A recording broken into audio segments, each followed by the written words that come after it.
এতিম আমার বাড়িতে 2 জন আছে, এখন এতিমের খাবারের জন্য যেটা যেটা তরকারি খাবে, ভাত খাবে, শুধু আমি ওইটুকুই তাদের রান্না করে দিলাম। এখন যদিও অবশিষ্ট কিছু বাঁচে, তারপরেও তারা কি খাইতো না। কথা কি বুঝতেছেন? এটা ছিল নবী সাল্লাল্লাহু আলাইহি ওয়াসাল্লামের যুগ, এটাই ছিল কোরআনের প্রকৃত যুগ। বলেন সুবহানাল্লাহ বিহামদিহি।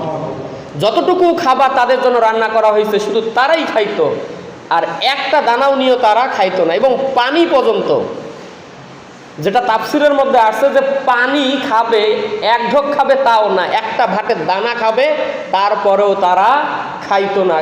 কারণ তারা জানে আমরা এই ভাত এই পানি আমরা যদি খাই, আসলে আমরা ভাতও খাবো না, পানিও খাবো না, আল্লাহর ভাষায় যেটা হলো আগুন, এই আগুন আমরা খাচ্ছি। এটাই ছিল তাদের ভয়, এটাই ছিল তাদের বিশ্বাস।